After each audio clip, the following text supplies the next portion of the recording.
we have the next panel discussion on cognitive cloud as a key enabler for data spaces. So this session will look at emerging common European data spaces and how they are going to influence and benefit from the future deployment of an AI-enabled edge cloud infrastructure across Europe. We will have 5 panelists for this session and 2 moderators, so quite an infrastructure.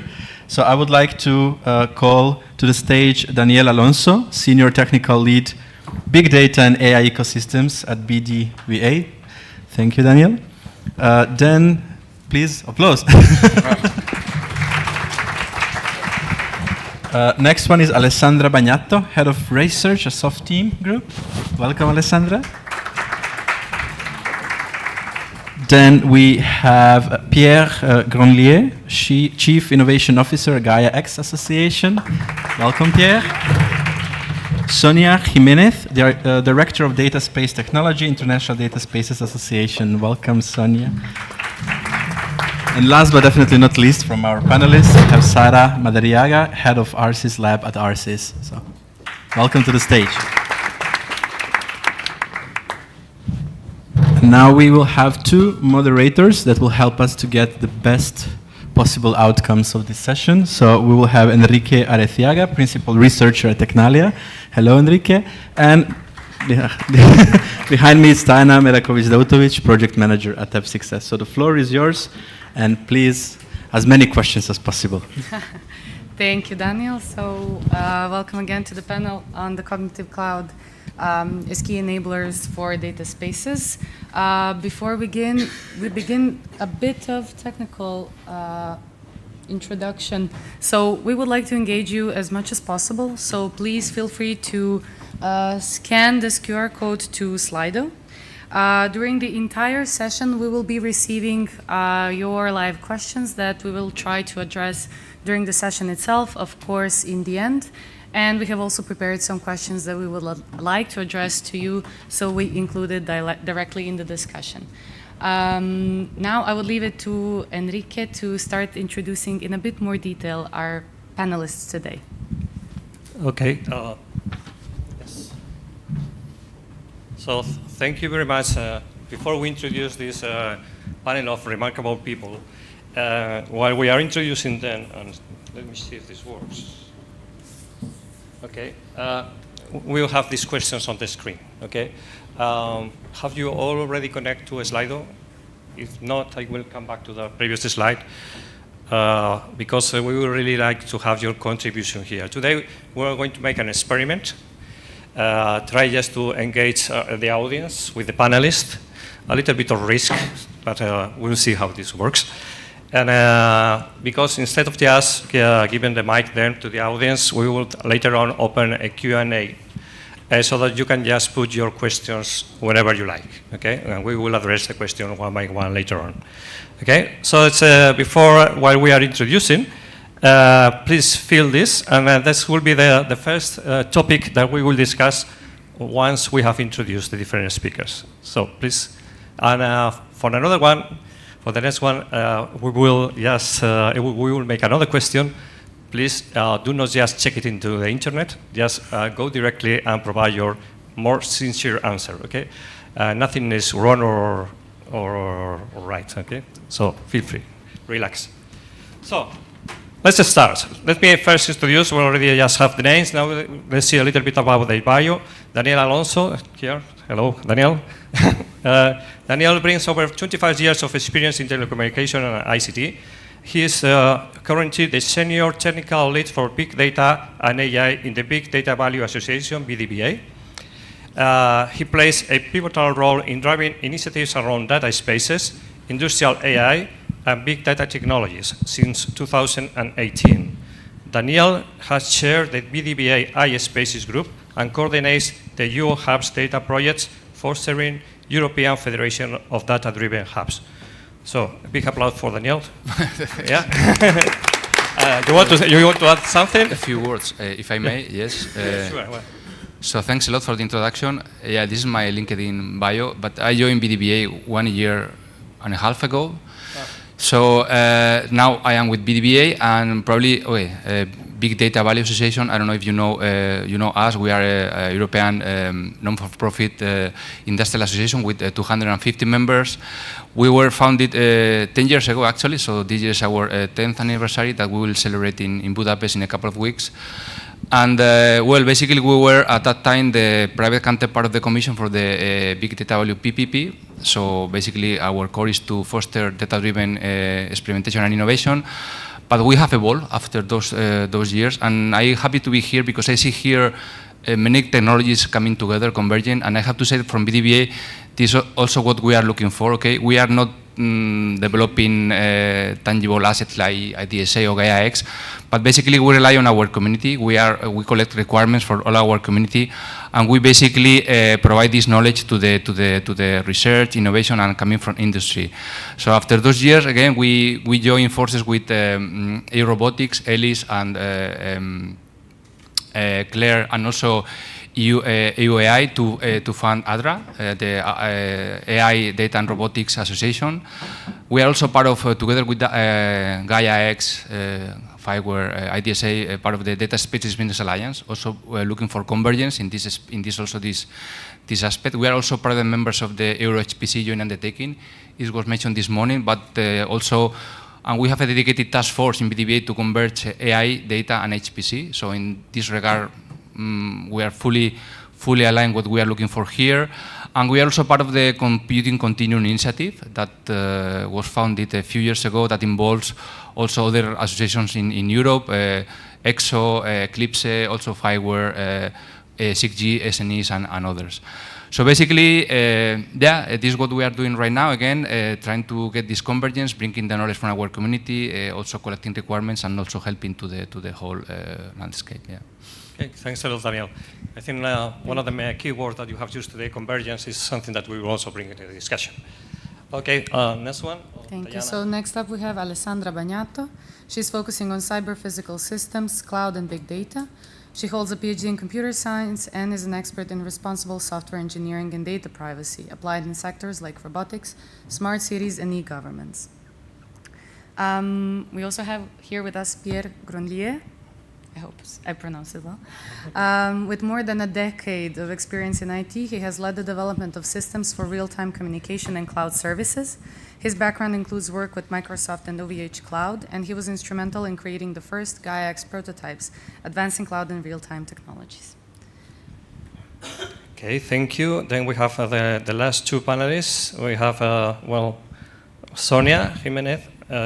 She is the director of the data space technology at IDSA, overseeing IDSA certification and leading initiatives in energy interoperability. She holds a degree in business administration, marketing management, and full-stack coding with a focus on advancing data space technologies, which is one of the very interesting topics that will be discussed today.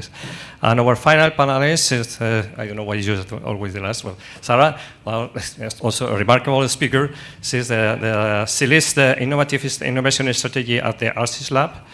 She contributes to initiatives like Gaia-X and Horizon Europe, with extensive experience in IoT, data platforms, and blockchain technology. Sara holds a PhD in mathematics and a degree in computer science, and has led various pilots in smart cities, agriculture, and healthcare. So welcome, all the panelists, ready to start.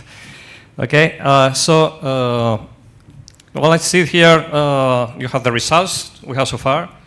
I'm a little bit curious about the last one. I don't know if no one has already voted, or because we are not seeing it correctly here on the screen.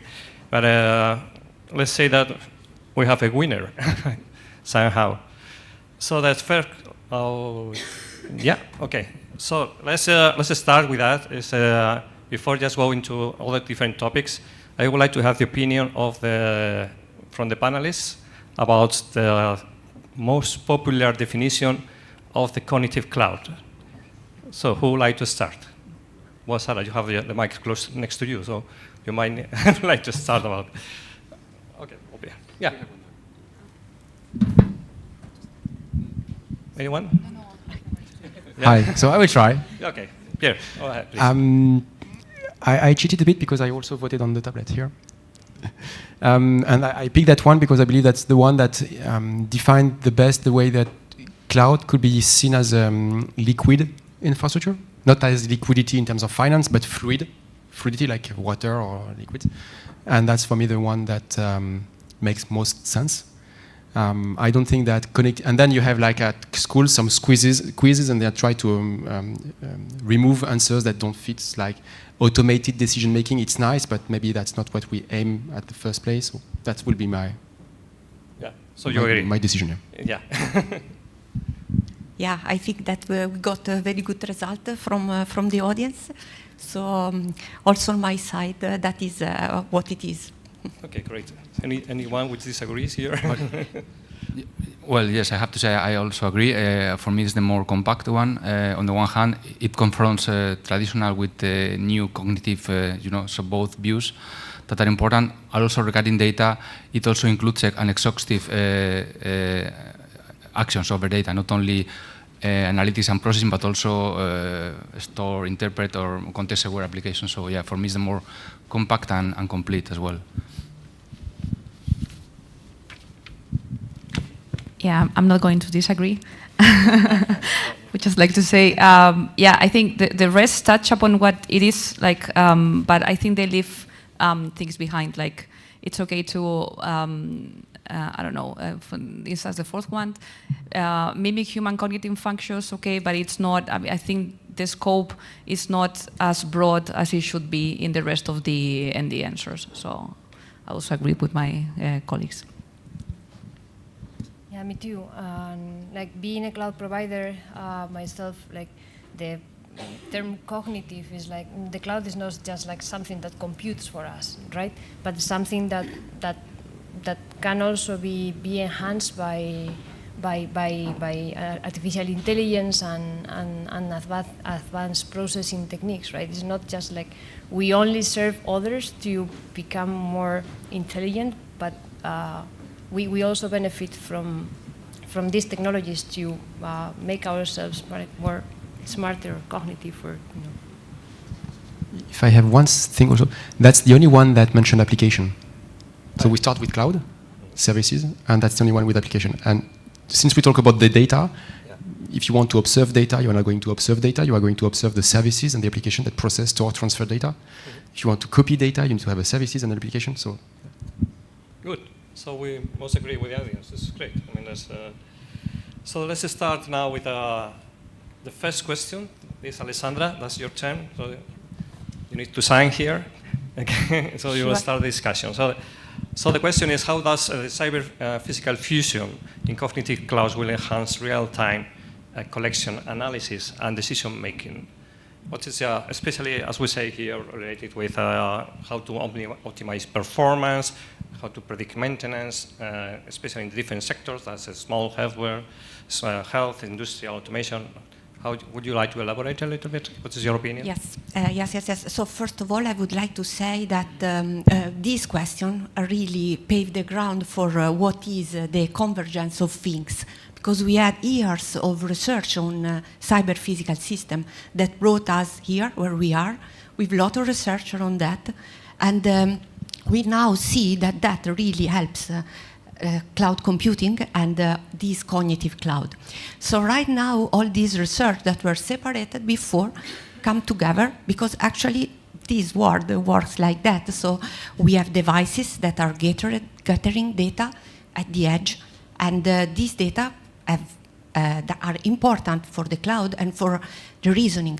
So what cyber-physical system can do and can help for the whole cloud computing continuum is really to push some artificial intelligence on the edge. That will give to the whole perspective, the whole potential use cases in manufacturing, in healthcare. We have some nice for telerehabilitation, but also in other sectors, like of course smart city and smart mobility. We can really have data on the edge that can be reasoned on the edge, can take some important decision on the edge, so reducing the energy consumption and also giving the possibility to better protect privacy, because maybe these devices are in the hands of user. It might be for user mobility use case, maybe some some vehicle. It can be something that can, information that cannot be wanted to be shared. So privacy is very important on this side. And so we see in this part the real integration of what are the edge devices, the cyber physical system devices with the whole computing continuum. In a single continuum, of course, which is the idea, but with the help of this cyber physical system that enter into the play, and that can really help to have this artificial intelligence applied where it is much more needed for saving resources. And of course, the big analysis will be still on the cloud, normal cloud, but with this help. Thank you. Just being a little bit controversial, I'm trying to link it with the previous presentation. What's simple we will do about this? Yeah, I think that the openness that we have is simple. It is really great help because we can develop component there, and we can be all on the same level for the usage of simple. Of course, that will require a researcher to go one step forward, because we were not using that before, but definitely is a common ground. And as a personal, my personal background is, well, for standards and for be all on that same level, for much more interoperability, and that is definitely a good way. Okay, any other panelists who like to comment on that? What will be, what do you think that the future will be with managers to have the complete fusion between the physical and the cyberspaces? What do you have in your mind? How the future will like with anyone? Sara?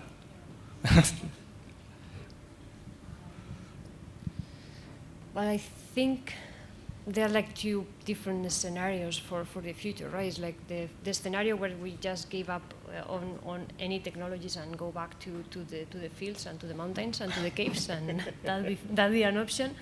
And the future towards where we are moving to is like we already have connected devices around us, attached to us.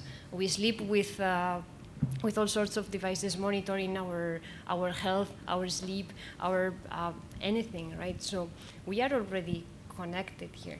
Like what we don't do ourselves is to profit from this data. We've been talking about this morning about digital sovereignty, other parties like profiting or making business from technology, and here is the same, but with data, right? So we are producing data, and we are all in social media, so we are all producing content, and some others are analyzing and taking benefits from there. So I think it's all these tools, all these facilitating the access to the computing and to analytics and tools can like reposition individuals in control of the data at the end, right? So it's good that we are connected. It's good that we measure things, because whatever is not measured cannot be improved. So, but we need to be conscious and we need to take control, right? And I think all these technologies can help us like to regain control of our data and to actually coexist with technology, which helps us in many aspects in our lives. Sonia, next. No, I totally agree. I think data doesn't create value if it's not used, if it's not shared. And yeah, this is what we will talk about when we talk about data spaces. But there's vast amounts of data being generated constantly by us as users of maybe devices, but also by machines, etc. But it's not being shared, and that data is not generating any value for anyone. Of course, here comes the challenge: how to share data, keeping the sovereignty of it, keeping the control of what happens to the data. So this is why data spaces, that this is the goal of data spaces. This is why we are working on data spaces, why they were created. This is in order to generate this value out of that data that it's constantly being generated. Yeah, indeed. because I would like to speed it a little bit just before just move. While we continue talking, we will continue. Don't stop. I just want the audience just to continue to work, not only to listen, but to be a bit active. While we just finish the discussion on this topic, we also have this question here for you. I mean, don't be shy. I mean, any question is, but sometimes we are a little bit confused about how different people interpret what is the data space. They might have different opinions. So we have this question here. While we just finished the previous discussion with, we would like just to know what you think is the, couldn't say right answer by which in brackets. So later on we will just continue with data spaces. Daniel, continue please. No, I wanted to comment from the previous scenario. For me, it's ideal one, but I find missing three aspects. On the one hand, interoperability between standards, because here we are putting together IoT, edge, AI, data, wherever, and without interoperability, I don't think we will be able to scale up and really foster the adoption. So just to put, but in the ideal scenario that Alessandra pictured, I think interoperability is key to scale up and again, to compatibilize standards in the different domains, because I don't see it is happening, at least as far as I know right now. Okay, Pierre, do you want to end the discussion and we move to the next topic? Or you just focus on the data spaces, what you are seeing here on the screen? The view I have on data spaces and the cloud infrastructure, the cloud continuum, and those federated cloud are similar or kind of always the same. No one is waking up in the morning to say, I will create a database cluster. Or no one is waking up in the morning saying that, hey, I want to have 1,000 different nodes and VMs to do grid computing, if this is not for processing data, storing data, or transferring data. So you go back to the roots of a Turing machine. So you store, you transfer, and you process. Yeah. Then you add the regulation, and you're done. The complexity of the data spaces, that's defined here in one of the definitions, proposed in one of the definitions, that's different organizations that work together. So that's really much about the regulation that will be applied to those data. Where is it? And when we talk about data sovereignty or data control, basically you have back, again, like to me, three main type of information that are required. Which software is being used? That will be a measure of your technical autonomy. Where are the services located? Because that will give you a geographic area, and we like it or not, laws applies to a geographic area. So that has a direct impact. And the third one is who is operating that, because we have extraterritorial law that might apply depending on who is operating those services. Okay. So you go back to the roots of data being processed, stored, transferred, and to know what's happening, which software, where is it located, who is operating them. I'm not saying that it's solving everything, but out of that you can extract everything else, basically.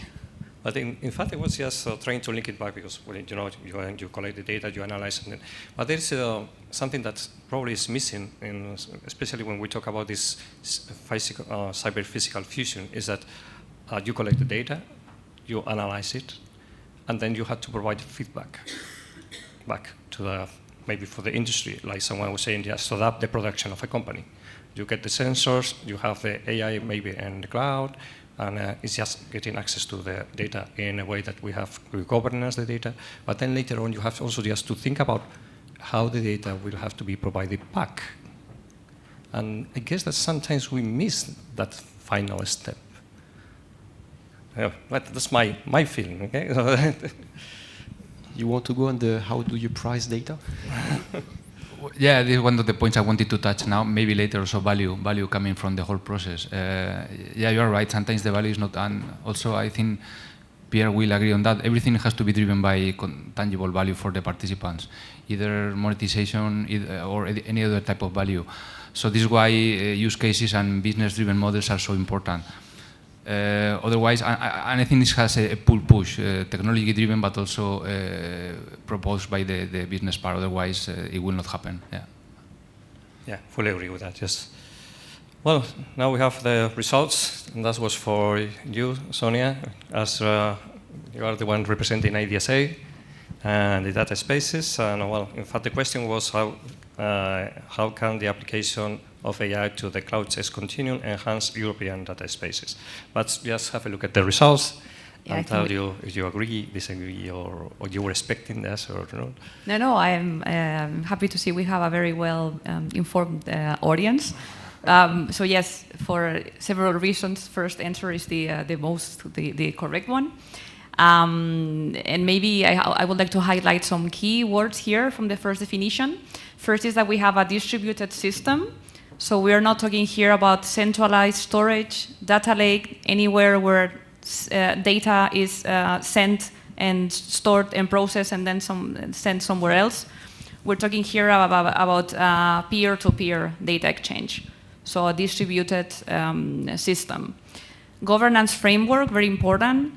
So this is an ecosystem that's somehow regulated.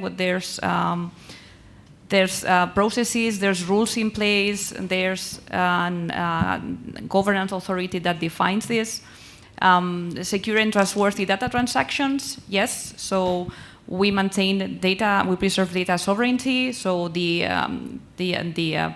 participant or the owner of the data, the one that sends the data, gets to decide what happens with the data, and also it's controlled, so it can be monitored what happens to the data. There's traceability in a data space to know what happens once it gets out. There's mechanisms also to log transactions, so it can be controlled.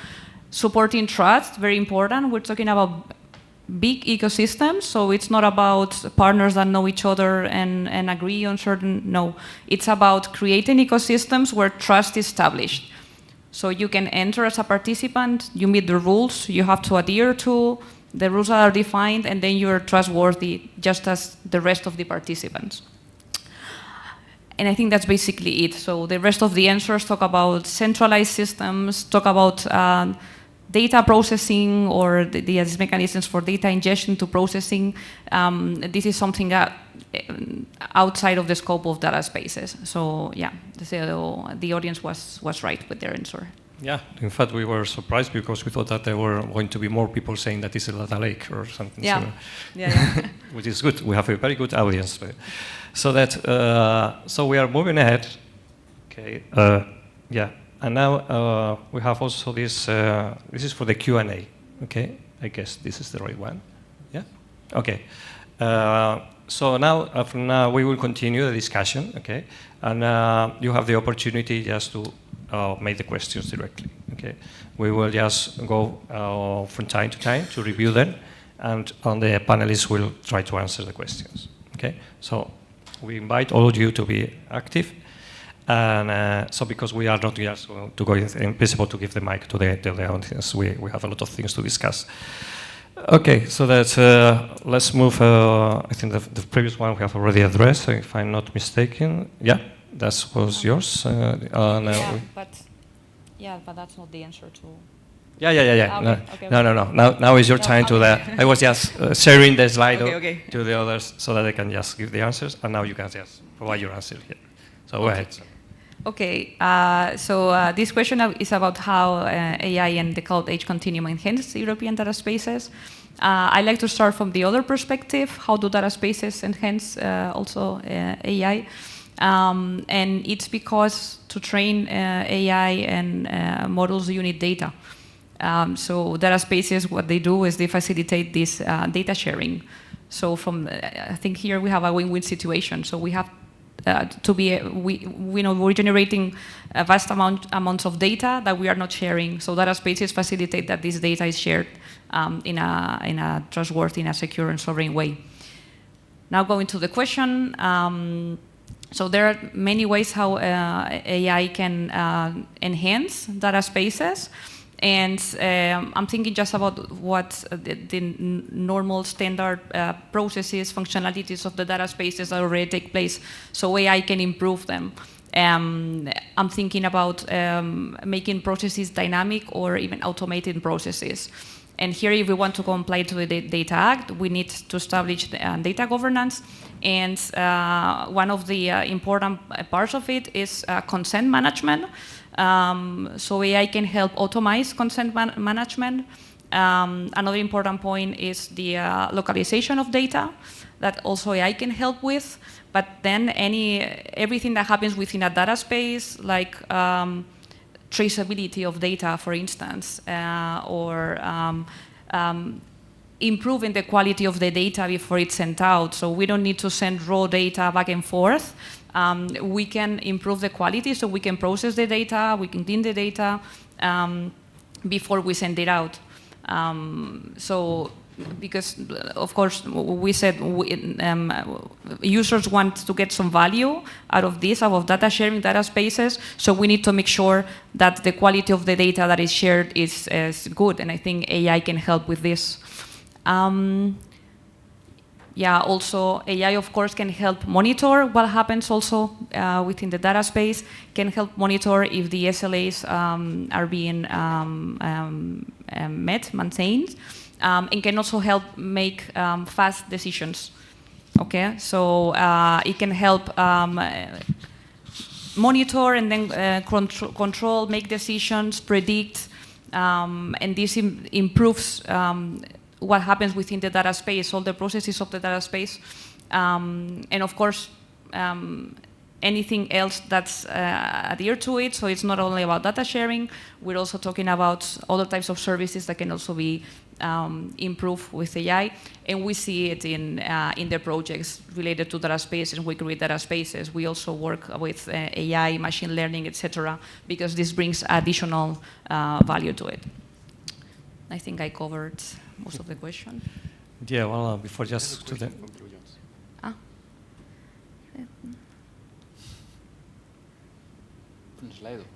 Okay, what is the biggest security threat to AI-enhanced data spaces? What is the most important security approach to address this threat? I don't know if it's different from, I don't know who, you're talking about maybe cybersecurity threats or any other types of threats. Yeah, I don't see, I think we're supposed to be anonymous. Sorry, because we're skipping questions from the audience, and I'm looking for Robert. Yeah, so yeah, I think, of course, cybersecurity is an issue, and we know nowadays. I can see same type of threats, or I don't know, what else the person who wrote it had in mind. Additional threats based on AI, I think. Yeah, there's more cybersecurity issues now that AI is helping to generate, so to say, and of course, data spaces can also be affected. That's why we try to ensure mechanisms to reinforce this security. We have,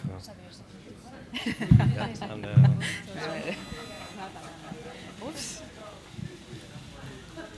We have some cybersecurity. Too many questions arriving. Cybersecurity is it raises concerns everywhere. Okay.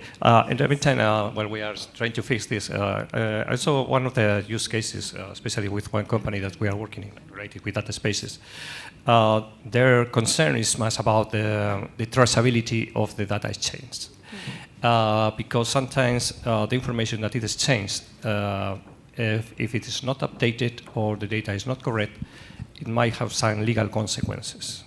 Or which the final user is using this data is not updated, and as a consequence of using not updated data, he just might provoke whatever. Okay, and these kind of people, or they were pretty much interested in the complete traceability of who has downloaded data, when, what was the volume, and all this kind of thing. So. Okay, traceability is part of the data spaces. So there are several things. First, when I send my data, I get to apply or to decide on the usage policies. So I get to decide what you can do with my data. I send it to you, but this is what you can do with it. Yeah. These are the usage policies. Then there's traceability, so I can log the transaction when I send the data to you. I can send Tuesday at 10, I send you this data set, so this can be logged. So we can go back to this service where it's logged, and I can say, look, I sent you my data. Of course, data spaces have to comply with regulations. So we have a legal framework that, of course, data spaces have to comply with. Then we have the rules and policies that the data space establishes, because the data space governance authority might say, on top of the legal framework, the regulations that we'll have to comply with, this is what applies to my data space. And I, as a user, get to decide what applies to my data. So we have all of this. The goal is to technically enforce this so that only with with the technical perspective, this is completely covered. Reality is it's not 100% there yet, so it's not happening yet. So of course we still need to be to go back to the legal framework in case of when there's an incident. Okay, thank you very much. We need to move forward. We still need more things to go.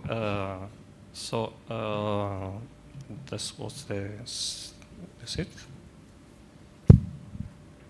What's that? The questions for the. Okay. So if you would like just to address one or two very fast before we move to the next topic. You have already answered the first one, I guess. The first one I answered already. Yeah.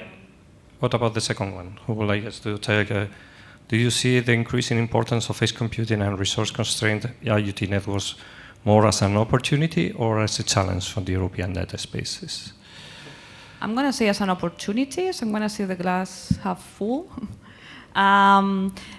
Because edge computing also helps make decisions, so fast decisions, so you don't need to send the data anywhere to be processed and then, and for data spaces in certain domains, this is very important. We talk about mobility, for instance. You may have sensors collecting data or IoT devices. Imagine every time, like from the traffic perspective, every time something happens, you need to send the data somewhere to the cloud to be processed and then sent back. You need those devices to process that information and make decisions very quickly. So I see it as an opportunity. Okay. The other one is the US follows non-regulated approaches to data sharing. Well, yeah, we know that, where efforts are more industry dependent. What trade-offs do you see between the US and the UA? Maybe that's for you, Pierre. So for the first one, the second one, opportunity. The third one, I'm not sure that the US follows a non-regulated approach. By states, they have 8, 9 different GDPR equivalent laws right now per states. And they try to harmonize that at the federal level.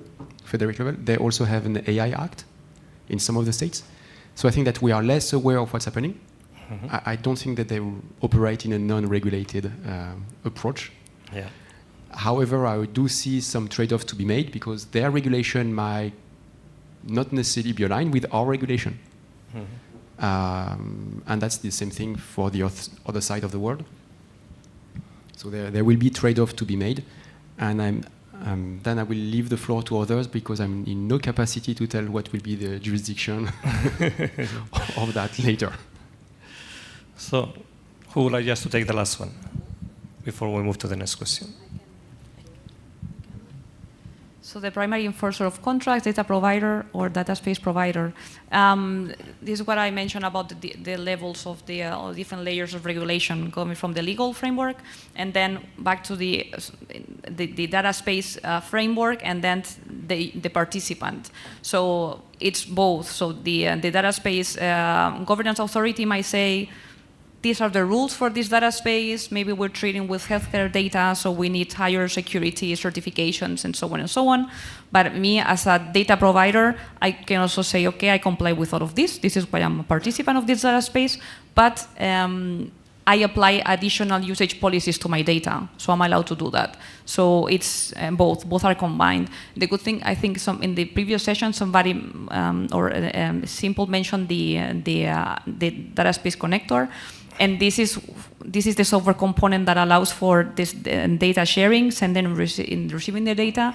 And this is the component where you can implement all these usage policies, both from the legal framework, data spaces governance, plus you as a user with your own rules, so to say. You can enforce them all in the connector.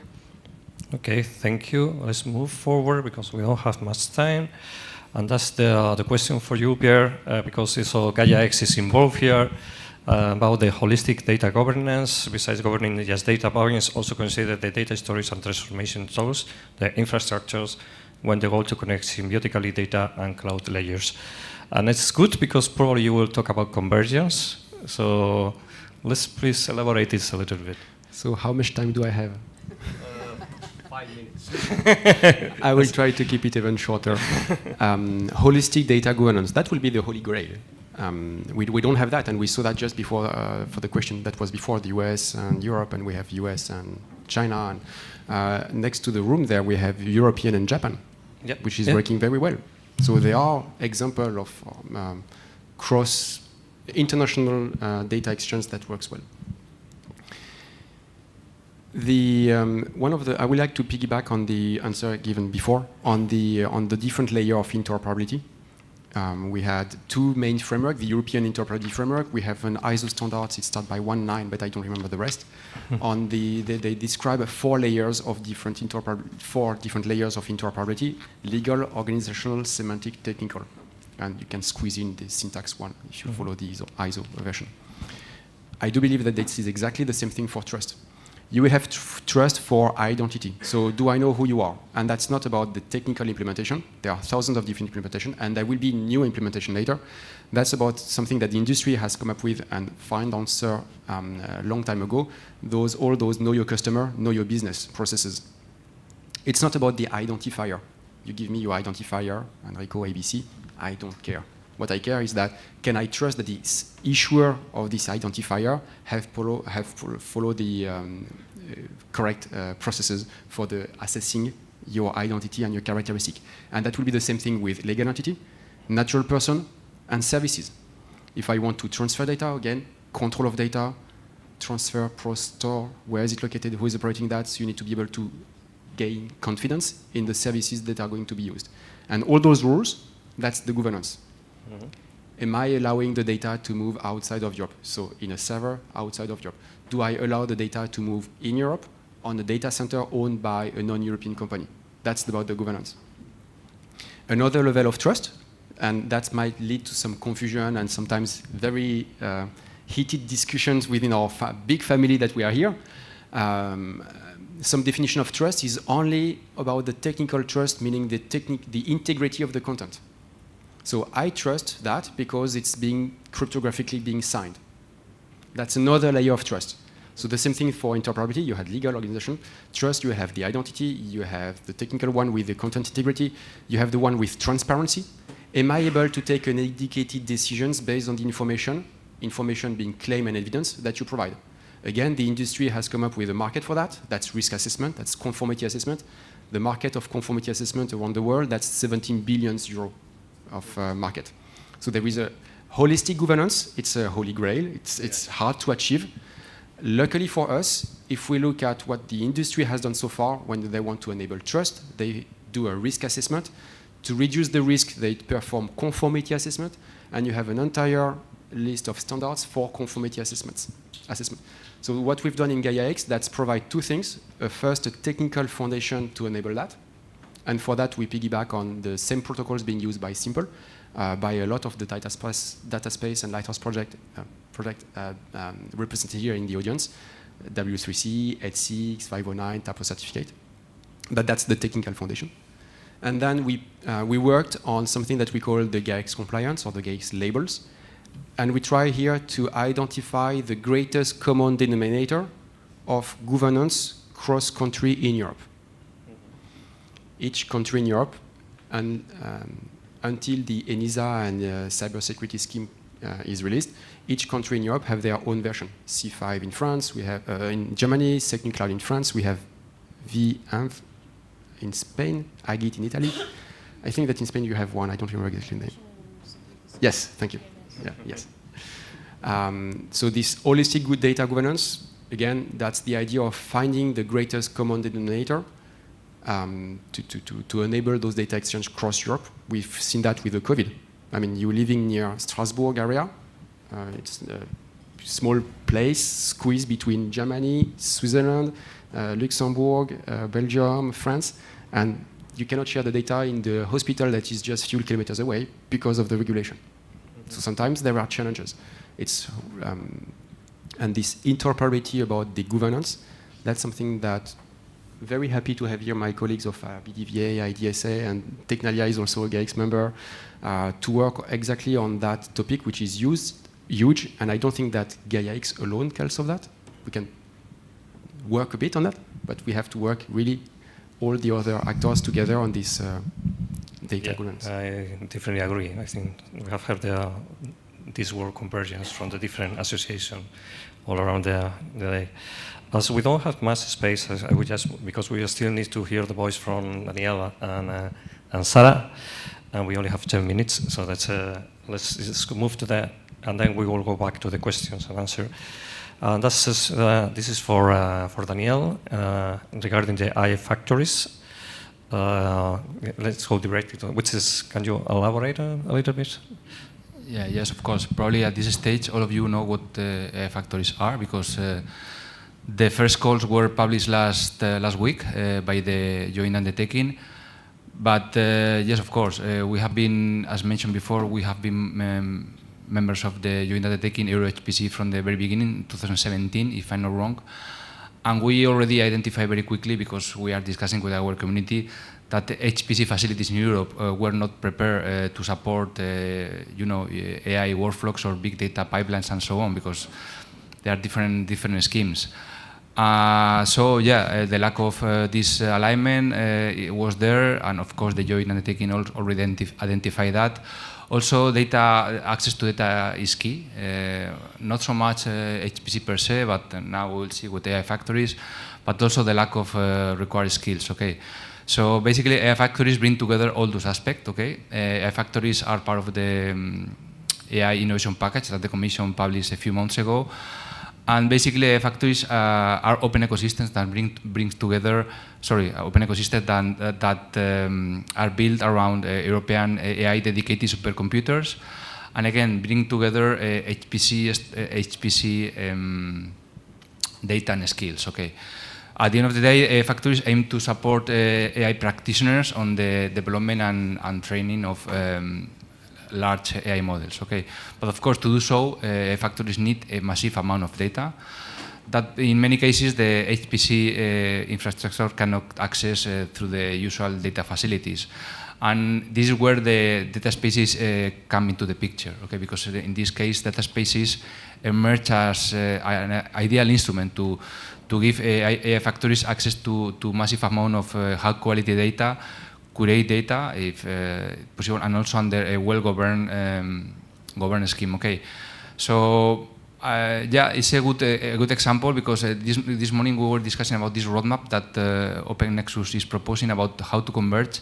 But here we have the need to converge, because AI factories will be a reality very soon. They will need data, a huge amount of data, and the data spaces are already there. So the connection is clear. But of course, Simple was also discussing this morning how to interpret between data spaces. So here we're including another piece to the puzzle to connect with other ecosystems. And of course, the usual challenge emerged here: interoperability between data spaces and AI factories. Okay. First of all, also timing. The timing, AI factories are starting now. Data spaces has been running, or at least in place for some times. Also, AI factories have a national dimension, while European data space has an European one. Okay. Also, in terms of trust and identity management, Pierre were discussing before. Now, again, we put another piece in the which is AI factories and the users. Also, AI governance and data governance. Here we are talking about data that will be used to train AI models. So everything has to be aligned with the AI Act. So AI factories has to put in place all the measures to measure the risks, and if so, okay, put the measure in place. Everything about discovery data, how to discover data, how users to AI factories will have access to the catalog of data. Is not solved still in data spaces, so here again, with another layer, is even more difficult. So all in all, there are many challenges that appear, and we from BDVA, we are working with our community. We are bringing together stakeholders, because some of our members are potential entities hosting AI factories. We have also the knowledge of data space experts, and also in contact with policymakers to propose kind of a roadmap to link AI factories with data spaces. Of course, has to be step by step, starting by a very lightweight process and more incorporate more aspect for it to be a reality. But we think that AI factories can be the first big customers of data spaces, actually, because they will need a huge amount of data. They will need very quickly the quality data, and okay, they have the need. So I think it's a win-win scenario, but still we have to develop many things. So yeah, I leave it there, and from that, okay, many questions can arise, but and many challenges. So that's really the future, I would say. Yes. Sorry? That's really the future. So we are just in the vision where everything. Well, is again, AI connected factories. The call was launched last week. I don't know when they will be, and the first cutoff is in November, October, November. So very quickly they will be there, and they will need data. So let's see if data spaces are able to provide this data in time, in place, and in quality. So we hope so, but still we have to work on that. Yeah. I guess that both will benefit. Okay, the factories will benefit the data spaces and the. Well, here we are talking about convergence and computing continuum. So this is a very clear example. So. Yeah, this is Well, and before we go finally to the Q&A again, then the last question that's for you, Sara, related with the challenges and solutions. So you wanted to change this a little bit, isn't it? No, if I can start with this. Okay. Yeah. Here is the question about challenges of processing data in the cloud. Okay, where is the problem with the cloud, right? It's like, I don't know, there's like, from the cloud provider perspective, it's like, we are the bad kid in the room, right? It's like we host everybody's data. We have everybody's data. We can do whatever we want with the data. And reality is that we follow regulations. We follow standards. We have certifications on not only just the machines and how they operate, but also what we as employees of the cloud providers can do. We cannot. So we are liable also in our work for what we do with the data, or we should not do anything with data from customers. By the way, we cannot. We don't have access to our customers' data. I cannot just like go to a virtual machine and say, hey, this client has this and that in the machine. I'm not allowed. And you know that they're like with all these security, it's not just physical security, but it's also access management rights. I don't have the access to those data, right?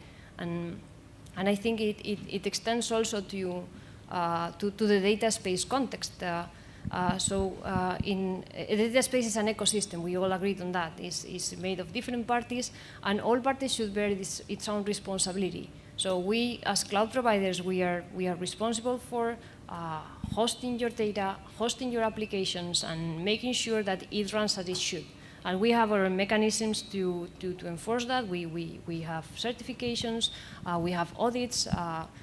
Customers like come to our premises to inquire things. So we are open. We tell customers what we run. Speaking of transparency as well, we tell our clients where we run, right? So because we want them to trust us. Because if they don't trust us, they don't buy from us. So for us, trust is important, right?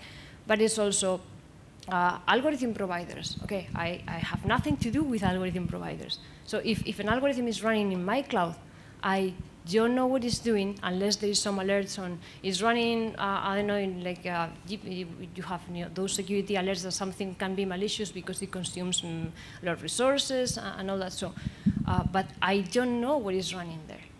You know, we get requirements from the courts because clients are using our infrastructure to do illegal things. We respond to the court. We have to respond and open the service.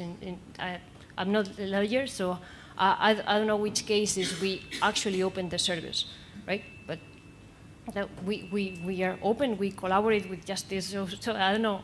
You know, this is legal interception, isn't it? Huh? This is called legal interception. I guess so. Yeah. But there are some cases where it's justified, right? So it's not like no, we close our servers. No, we are transparent not only to the court but also to our clients when they ask how we run our services, why they can trust us, so that we involve with small clients, but we also engage with large customers that have a significant part of the infrastructure with us. And it's with us, we work with them. It's not like they put things there and forget because it's the cloud, right? It's the cloud, like this is some ephemeral word to call like a bunch of machines that are there. There's no like cloud or ephemeral things. They're like machines. There's hardware, right? So, and I think when a company or an organization runs its own infrastructure, it feels accountable for it. But if you send it to the cloud and it's somebody else's responsibility, right? Well, it's not. Right? You are who is running this software in my premises, right? So I mean, it's when you rent the house or an apartment for a weekend, right? So you can get like bad neighbors, but whose responsibility is that one, right? And also I also want to touch also on the individual responsibility, not just whoever has the infrastructure, runs the algorithms, but whoever uses an application not just in the cloud, but in any other infrastructure. It's like if I have the most secure infrastructure in the world and I put admin as a username and password, hello. So we all have a responsibility, and we see that we are part of many different networks, applications, and we are fed up with like remembering passwords and logins and all that, right? So it's Excuse me, we will have to wrap up. Okay. So sorry. Yeah. So I'm just calling to like in the ecosystem, like. For an ecosystem to be trustable, we all have to provide our part of trust, right? Not just the cloud providers. Yeah, it's good. So we need to wrap up, as Daniel has mentioned. But there is there was one question for Pierre regarding. He has disappeared. The question is, can I make an example of a successful collaboration data space project with Japan? This is an ongoing work. There is a project in Japan which is called Uranos-X. It's one of the Gaia-X project. And one of the tangible work that we are doing, it's, for example, in Europe, we have IDSA for the representation of the identity for legal person. And we know that in Japan, they have the electronic signature law from the Ministry of, I do not remember, probably digital or economy or something like that. But they do have a law and they do have an act exactly for that. And what we are working like right now, that's part of my daily task, to identify what will be the trust service provider in Japan and invite Japanese company to recognize the legal entity through EIDAS and the other way around. Okay, great. Well, I'm very sorry that we need just to close because it was still questions just to be addressed and very interesting discussion. Just one word just to say thank you for your very interesting contributions in the panel. I really appreciate it. It's been a real honor just to be with you in this panel. Thanks, Alonso, and congratulations. Thank you very much.